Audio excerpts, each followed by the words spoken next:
Hi everyone, it's time to tie together the series that we've been going through on the 6 pillars of unschooling.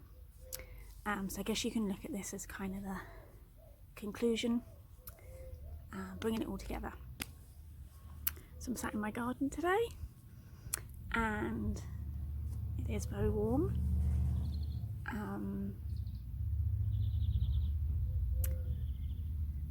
You might notice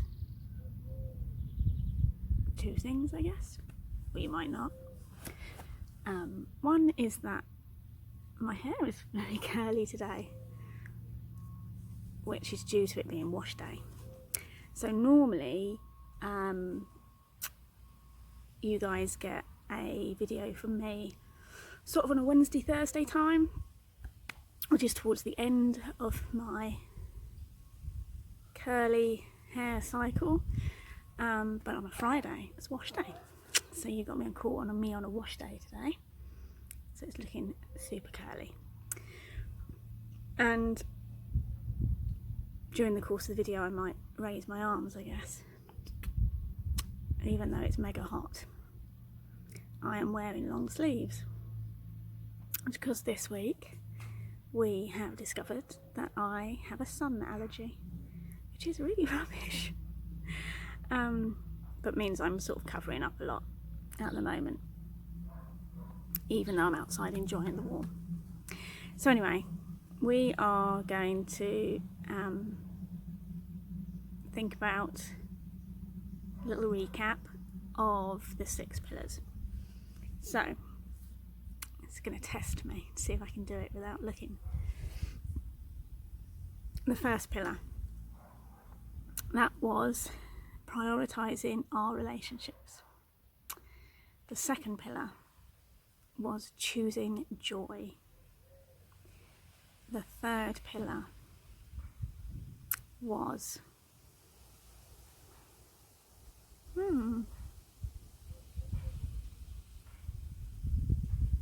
interesting. The fourth pillar was nurturing our children's individuality. The fifth one was following their interests. And the sixth one was trusting the learning process. And the third one was trusting our children. There we go. It's been quite a challenge to actually separate all those things out into individual points and principles, but it's been worth doing, and worth looking at them as separate things. But for them to be most effective in our unschooling families, they really all need to be in place. That is when they're all intertwined in our life and our family, is when unschooling and life learning become most effective. So I thought I'd give you some more examples of how things, those pillars might look in our family and how they are entwined together.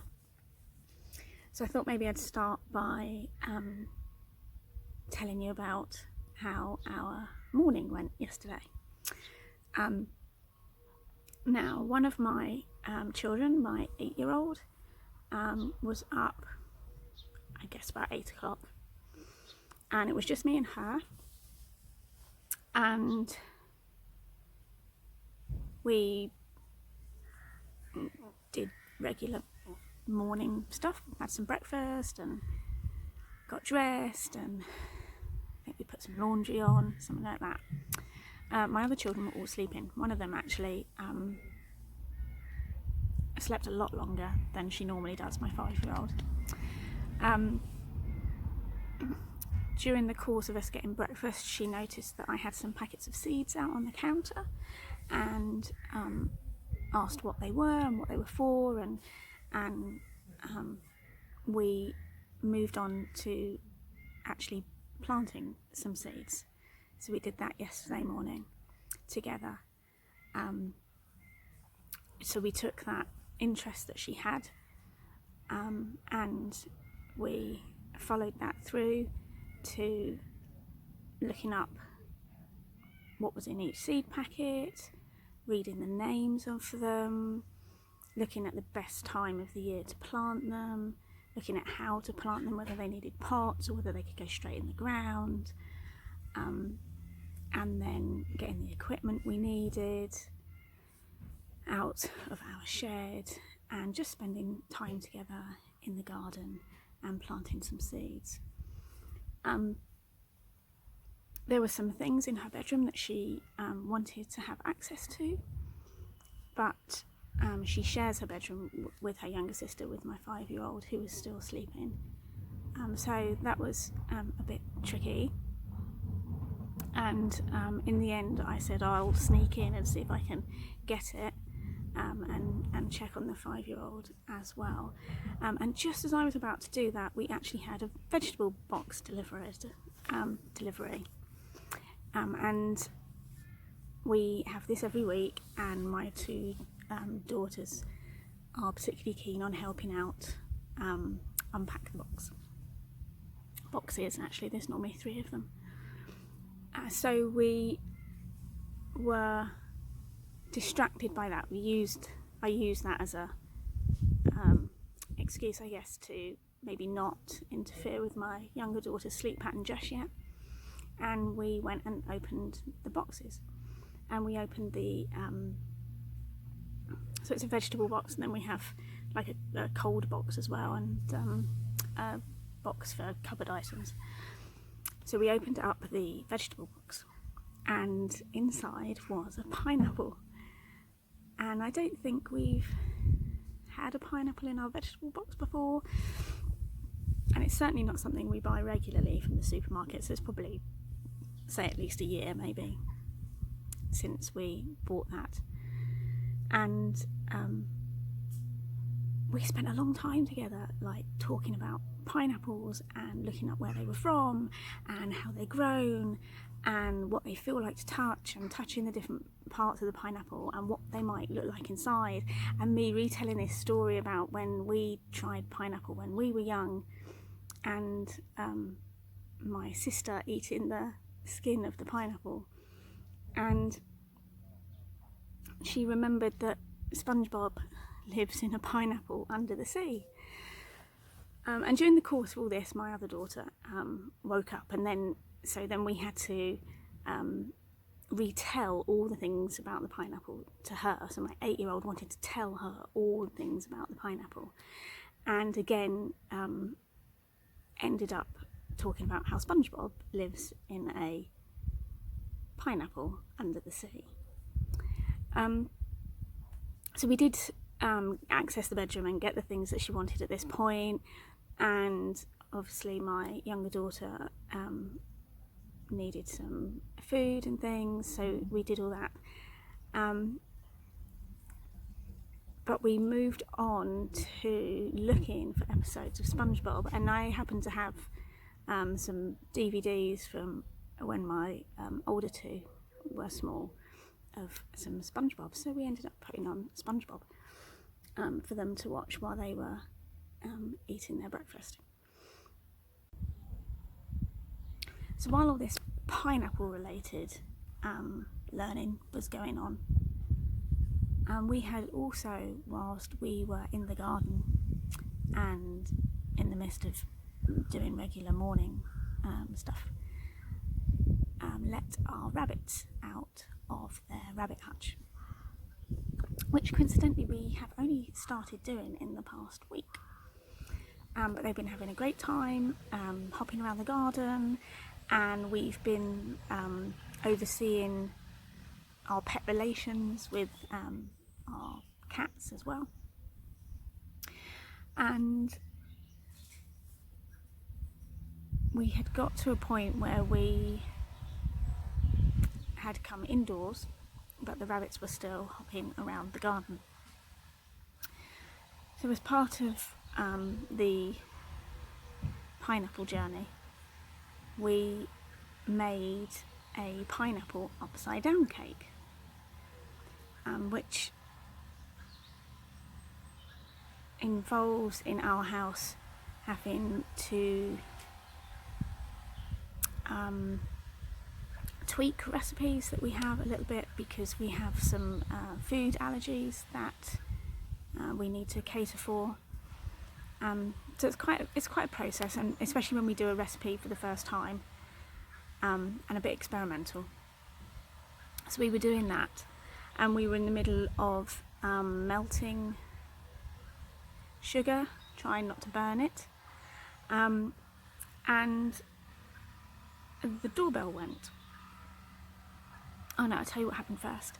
First, we'd got to a point in the recipe where things needed to cool down. So I had suggested to the two girls who were both awake and helping by this point, why don't we go and check on the rabbits? We haven't done that for a while.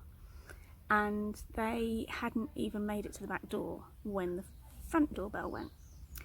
And I jokingly said, oh, that would be a rabbit. It was our neighbours, with one of our rabbits wrapped up in a towel, because it had somehow managed to find a gap in the fence, which we had thought we had secured our garden so they couldn't get out, but managed to find a gap in the fence, and our neighbours had managed to catch him and brought him back wrapped in a towel. This event then led to my daughters wanting to draw pictures and write a card to say thank you to our neighbours for bringing our rabbit safely home. And once we had finished making the cake, they decided that they wanted to include some slices of pineapple cake to go with it. So they spent some time making some cards and some pictures, and then my 8-year-old wanted to write a message inside the card, so she told me what she wanted to write, and I wrote it out on a piece of paper, and then she copied it into the card. And then later that day, after I had washed and dried the towel that they had used, we went next door and left them on their doorstep for them. Now all of this came from just following something that had piqued her interest, something out of the vegetable box that had caught her attention, and it was something that lit a spark of curiosity in her, and naturally she began to ask questions. So we were able to follow her interest, we were able to do things that brought her joy, we were able to maintain our relationship in that process, and my relationship with my daughter, who was sleeping, by using the vegetable box as a distraction, away from possibly waking up my younger daughter and disturbing her. We learnt various things along the way. The actual knowledge about pineapples and where they came from and how they're grown, and lots of things that possibly I don't even know they learnt about, like how we found out that piece of information, and relational stuff like mummy is there to help me, and to answer my questions and to be with me. And I'm hoping that you'll see how these pillars intertwine together to make things successful in an unschooling context. That when we are utilising the 6 different principles in our life, there is a lot of overlap. When you're choosing joy, when you're choosing to do things that you love, you're also choosing to do things that interest your children. And when you're choosing things that interest your children and spark curiosity in them, you are trusting the learning process. And when you are trusting the learning process, you are also trusting your children to make decisions about how they access learning and what questions they ask, and you're trusting that the things that they're learning, without having it written down on paper, without having a guide saying this is what they're doing and this is what they're learning, that actually their learning is all encompassing. It's not just about knowledge and it's not just about skills, but it's also about relationship and community and their place in the world, and that these things are really all entwined together. So I've written always about this on the blog. It's quite a lengthy one because I wanted to include a bit of a recap of what the 6 pillars are, and then talked about this idea of entwining things together and how that makes our unschooling journey stronger, and how it benefits learning in a maximum capacity. I have really enjoyed doing this little series. It's really helped me to focus on what we're doing, and I'm hoping it's helped you guys to focus a little bit on a sort of a step-by-step guide to unschooling and how that works. So I'm kind of thinking I might do something similar in the future, a different type of series on something else to help you guys out. Yeah, so if you want to follow more, you can check out the Facebook page, which is the page I use most often. I'm on there, I'm on there a fair amount, posting different ideas, articles, links to other stuff. There is at the moment a post on there where you can actually have your say about maybe what series I do next, or make your own suggestions. So that's really the place to be. I do have a Twitter feed where I post up every time I publish a blog post, and of course you can always subscribe to YouTube if you prefer to listen and visualise me as I'm talking to you. So you can press that subscribe button at the side, and that would be great. And I look forward to catching up again with you next week.